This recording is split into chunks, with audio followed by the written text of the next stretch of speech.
సినీ ఫక్కీ తరహాలో గంజాయి తరలిస్తున్న ముఠాను పోలీసులు పట్టుకున్నారు. రాజమహేంద్రవరం నుంచి కరీంనగర్కు గంజాయి తరలిస్తున్నారన్న పక్కా సమాచారంతో అప్రమత్తమైన షామీర్పేట పోలీసులు తనిఖీలు నిర్వహించారు. ఈ క్రమంలో బొలెరో వాహనంలో పనస పళ్ల చాటున గంజాయి తరలిస్తున్నట్లుగా గుర్తించారు.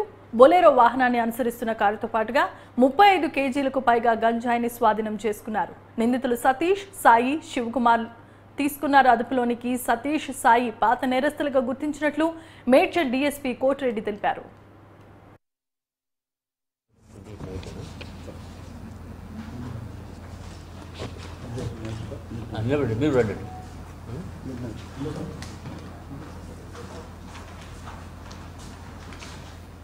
ఇంటర్సెప్ట్ చేశాం కాబట్టి ఫర్దర్ కూడా మళ్ళీ పోలీస్ కస్టడీ తీసుకోవడము, తదుపరి ఏమైనా ఉన్నా కూడా మీకు మళ్ళీ సమాచారాన్ని మళ్ళీ చేరవేస్తాం.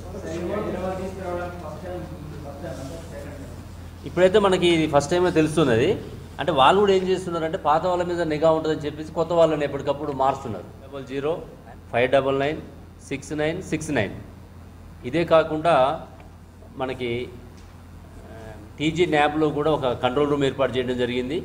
అంటే స్టేట్ యాంటీ నార్కోటిక్ సెల్లో 87 ఈ నెల 28వ తారీఖు మిడ్నైట్లో షామీర్పేట పోలీస్ స్టేషన్ పరిధిలో 33 కేజీల ఎండు గంజాయిని స్వాధీనం చేసుకోవడం జరిగింది. గేదెల సతీష్, సన్నాఫ్ పెంటం నాయుడు, 34 సంవత్సరాలు, ఇతను ఏలూరు జిల్లా, ఆంధ్రప్రదేశ్. రెండవ నేరస్తుడు కోరాడ సాయి కుమార్, సన్నాఫ్ శ్రీనివాసరావు, ఏజ్ 26 సంవత్సరాలు, గన్నవరం, కృష్ణా డిస్టిక్.